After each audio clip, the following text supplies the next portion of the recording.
Ringing Hero Sims and Virgins. Wow. And welcome back to Krown's magical birthday cave! Well. Welcome back to the Krown Crypto channel. It is a nice little Friday morning over here from Helsinki, Finland. It's bright and sunny outside. It's cold as fuck, but it doesn't matter because there are more important things to be discussing today, of which I wanted to follow up on some higher term time frame ideas that we've been looking at for the past couple weeks now, and a big one that's actually closing tonight.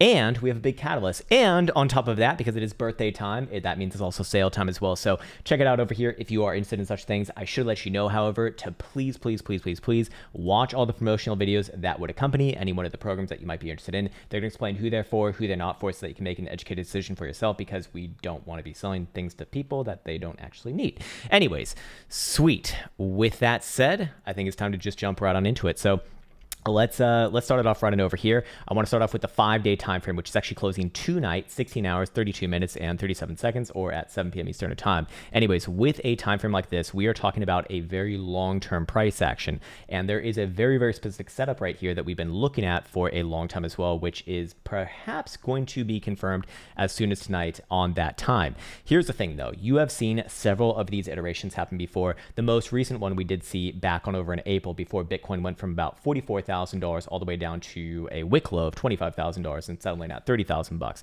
So what is the signal essentially? Well, it starts off here with extreme lows on 5-day BBWP, which measures volatility, aka the dispersion of returns. Anytime that we do see extreme lows, which would define as anything below 15 percentile, which you can see plenty of times, actually even the past couple of years, the expansion phase from these extreme lows has led to an average move of about 42.35%, done over the course of just under 37 days.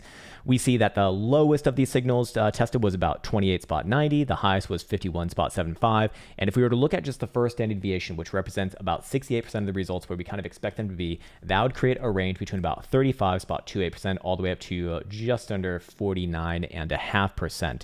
So here's the thing. The stochastic momentum oscillator has actually been pretty damn accurate at getting the direction for these volatility expansion plays. In fact, it's actually been perfect for this particular signal over the past 3 years now. And as of right now, it is pointed to the downside, and it will be remaining with downside pressure as long as Bitcoin is below 21,250 upon today's 5-day closure. So where does that kind of all lead us into? Well, we have a big event today, or, seemingly a big event today. We have some economic numbers coming out. I believe it's unemployment day or something of that note. Doesn't matter. What matters is the market's gonna fucking move based upon that. And so with a catalyst like that, I do want to really refrain from giving like a major bias before going into an event, simply because, a lot can change based off the data, and I do not actually have that data in advance, nor does anyone that I know. So unfortunately, as non-insiders, we kind of have to just play it by ear. But if Bitcoin does remain below the momentum pivot, which again is 21,250, then I would be looking at this as more or less likely to continue to the downside over the next month, maybe even month and a half. Here's the thing, though. If you want a little bit of hopium, here's what it would be, or at least here's what I would say it would be, is that perhaps that data that comes out later tonight is going to blow everyone's minds away, just blow your fucking tops off, And then Bitcoin rallies up, about $1,000, a little bit more than where we're at from right here, which is, definitely not unheard of, especially on a day where you have information like that coming out.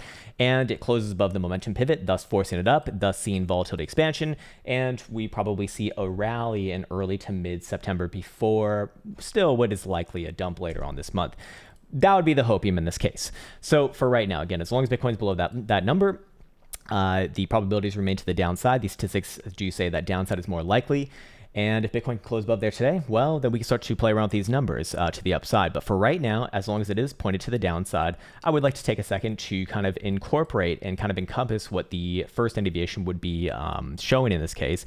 And let's just go on to it right here. So the signal would essentially be born upon where we're at right now, kind of around that region. Taking that to the downside, 35% shaving off the price action would put Bitcoin at about, about $14,500. If we go to 50%, obviously that's going to be closer to $10,000. If it were to come to the upside, however, well, we can apply this data to the upside, obviously, and those numbers relevant to the upside would be about $28,500 on the lower end, and on the upper end, closer to about $32,000. So I do think that that's rather interesting, and dependent upon what happens today, that is going to really drive the next sort of piece of the puzzle, if you will, for the majority of September. Moving on to the next chart over here, we have the 2-day time frame. The two-day closed last night. This is another big one that we've been following up on for a while now, and it is still very much active. So what are we looking at here? Well, we're looking at the volatility versus momentum signal. This is on CME, by the way, on the 2-day time frame, if I didn't already say that. And anytime that we do see that 2-day volatility, which is represented by this metric right here that I'm currently tracing over, gets to extreme lows, which I define as basically anything around this region, which has happened many a time actually in the full history of CME. Well, the expansion phase from those extreme lows has led to an average move of about 39.43% done over the course of about 3.5 weeks or so. The stochastic momentum also has gone the correct direction on that volatility expansion about 87.5% of the time. And if we were to look at the first deviation, again, which incorporates about 68% of the results where we expect them to be, that'd be between about 32% all the way up to just under 47%. So kind of, very much in alignment with the 5-day. The 5-day, I should denote, is not on CME. This is on spot price action. So it's good to see these sort of things kind of confluent with each other, if you will. And because CME did once again close below the momentum pivot, which was last night, which was, I think it was like 22,500, maybe it was 23,000, somewhere around there. We get a new momentum pivot here. And guess what? It is very similar to what we saw on the 5-day, a little bit higher to be fair, at 21,650, but this one does not close tonight. It closes on Monday night, Monday Eve, if you will. So again, as long as Bitcoin is below these pivot points, probabilities remain to the downside. Above them, though, it would really, it's not just hopium at that point. Statistically speaking, we'd very likely see, a pretty major move into the deeper $20,000 territory. Do I think that that's possible? Yes. We have seen rallies in September before. They typically just dump off, near the end of September, which I suspect that most people don't want if they want to be boolah-ish on the old Bitcoins there. Anyways, let me just make sure that I'm actually recording. Okay, we are recording, so that is good. Now let's get into the short-term time frame. So let's start it off right over here, and I wanted to go and reference my actual notes and a few things. Okay, so first things first, on the full hour for CME, very, very low BBWP. So we're likely looking at a move around that time that economic data comes out. That's going to be around U.S. market open. So, early today is probably going to be boring as fuck as usual. But around that time, you can expect some wiki action as usual. And we have a few signals perhaps, showing themselves over here. Okay, so of interest, we do see that potential hidden bearish divergence is forming between this high and this high. This would be the 30th to 31st high of August versus the potential high that Bitcoin could be putting in right here. How would you confirm this as a local high, thus confirming that hidden bearish divergence? Well, you need to confirm a local high, which means we need to see a closure on this time frame below that little spike low that we just saw, I guess on the last closure, which was about 19,800. See something like that, that confirms a hidden bearish divergence. We'd have 3 drives. Very likely Bitcoin comes back down to the bottom side of the range at that point. That would be about 19,450 to 19,500. And that would be a very precarious place. But before I get into why that'd be a precarious place, let's go look at stochastic momentum. So stochastic momentum and the pivots that kind of accompany them, if we go over here to the 12-hour and work our way down, are actually angled to the, well, it's technically going to be the upside right here because Bitcoin is above 19,800 as of right now. But if Bitcoin does come back down below that region, then yes, we do have not just local high confirmed, but also 12-hour stochastic momentum also turning down. If we go to the 6-hour, the 6-hour pivot is at $20,000 actually. So a closure below there and momentum comes back to the downside again with very, very low volatility. So, that move likely does have some legs on it if it were to happen. 4-hour is also pivoted at the loading screen and there it is, 19,000. It's basically $20,000 as well. And if we go all the way down to the hourly, we can see that the current pivot is turning down below 22,200 or so. So obviously these numbers are all going to change as the day progresses. And I suspect that really the big event is going to be, well, that economic data coming out later. But here's the thing. If Bitcoin were to confirm a local high right there and works its way back down to these range lows, about 19,450 to 19,500, then we'd actually have one of the few formations that I ever bother fucking calling out, which is this, a descending triangle. They're one of the only formations that I think actually has like a decent enough hit rate to like talk about on, on a venue like this. And if it were to be confirmed, which means that we need to see a closure below or realistically, even just a wick below our current wick, like lowest wick low here, which is actually 19,350 on CME, then we would have a measured move to be applied to this. That measure move would be pointed somewhere down around, I'm guessing like 19,000 or 18,000. Actually, I take that back. $18,500 would be the technical target from that. So I do look at that as relevant only if Bitcoin comes back down and takes out basically the weekly wick low as of right now.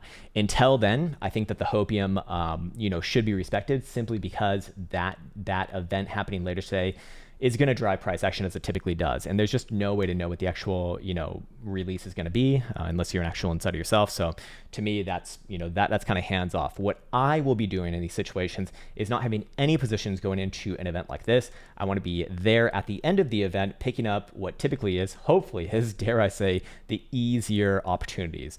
Until then, I do think that it's kind of, it's kind of playing with fire. It's a little bit more gambling in that case.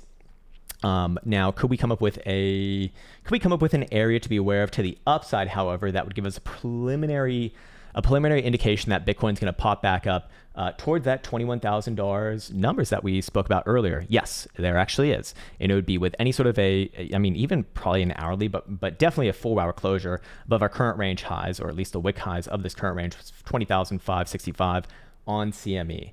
Other than that, I don't really have anything else to add, but I do want to let you know I want to let you know about my Instagram. I've been uploading there like a fucking madman recently. A lot of crypto-related content, a lot of trading-related content, which you may or may not be interested in. There is a link in the description below. And other than that, I think that's a good place to end it. Oh, I should let you know, if you do get any one of the programs or any one of the indicators, please understand that our lovely support girls who work very, very hard, they add them manually, because that's the best way to do it. Just for full disclosure. And so it can take up to a day. Usually it's quite fast. Usually it's very, very fast. In fact, a few hours, but it can take up to a day. So if you don't receive your access right away, don't fret. It's very likely on the way. Just look out for an email from support@krowntrading.net. All right, sweet. With that said, much love, take care, and see you hopefully soon.